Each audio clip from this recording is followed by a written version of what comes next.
paano nga ba maghanda? Number 1, prepare yourself. Kanina ang dami kong questions na sabi ko, tanongin niyo yung sarili ninyo, kailangan seryoso.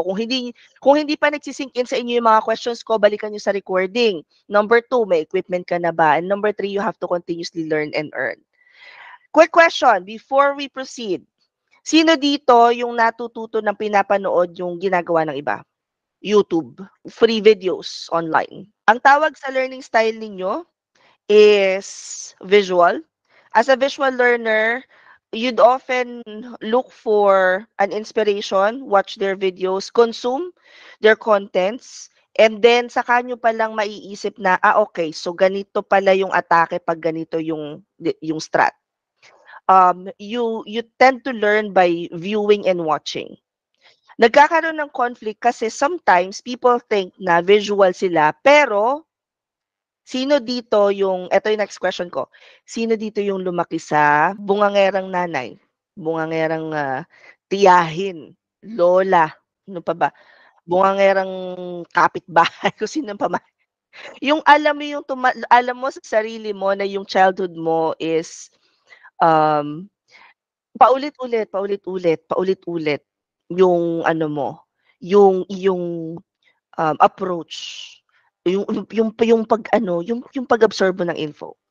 Ang sabi nila, and when I trained for the learning style Kinembot Churchor, ang sabi nila is that hindi naman daw pala bungangera yung kung sino man nagpalaki sa atin. At an early age, nung bata pa lang tayo, they realize na hindi. Ang learning style nitong anak kong si ganito ay auditory. So, kailangan ulit-ulitin ko ng ulit-ulitin. Kaya sabi ko kanina, nagkakaroon ng conflict madalas if visual, akala natin visual learner tayo, but in reality, kahit halimbawa naghuhugas tayo ng pinggan, tapos pinapakinggan lang natin na pinapakinggan yung pinapanood natin, hindi naman natin tinitingnan. The best way to communicate this to your client is, client, I am a visual learner. I need to get video recordings, maybe try Loom. Can you show me how you do it para I can mirror your actions? Or client, I'm an auditory learner.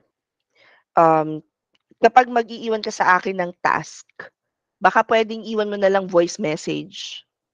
Tapos ako nang bahala doon. Sino dito yung natututo pag nagkakamali? Sino dito yung pala desisyon? Yung halimbawa, ito pinakamagandang example dito. VIP welcome kit, napakahaba nung email na yun. Hindi nyo binasa yun, dumiretso kayo dun sa baba, o kaya hinanap nyo lang yung email pag may question kayo. Sino? Tapos nakita, uy, may link, clinic yung link. Bakit di ko pumapanood yung lahat? Pero may red talaga doon sa baba na hindi nyo mapapanood lahat ng recordings. Guys, ang tawag sa inyo, si Robet, binasa daw niyan lahat. Bev, visual learner ka kung binasa mo lahat yon. Kasi miski ako, hindi ko binabasa lahat eh. Ako gumawa ng email na yun. Ang tawag sa atin, guys, ay kinesthetic or tactile learners. So, halimbawa, ako, marunong lang akong gumamit ng kotse, pero pag nasira yung kotse na yan, matik, ang gagawin ko, tawagan ko yung asawa ko because marunong lang akong, I need to feel. I need to touch. I need to do it before I learn how to actually do it. Halimbawa sa, let's say for example na lang iisip ako ng technical writing.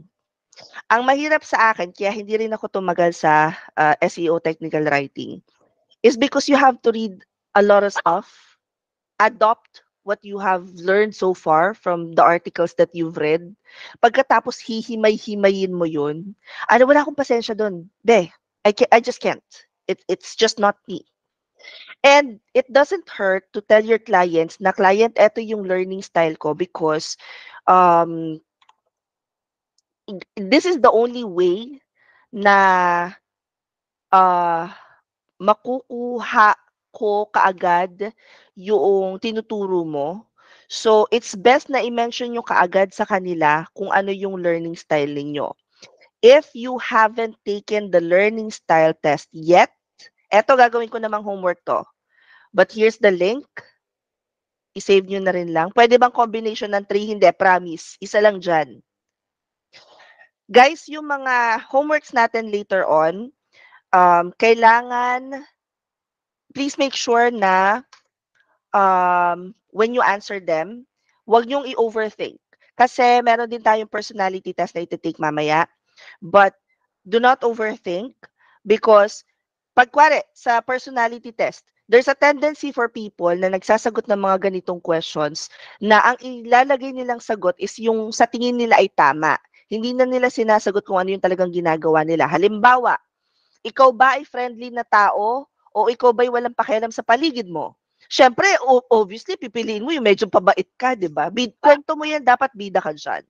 Pero in reality, hindi ka naman talaga, wala ka naman talaga pakialam sa environment mo. So, naiiba yung results. You have to make sure na you answer it based doon sa unang pumasok sa isip mo.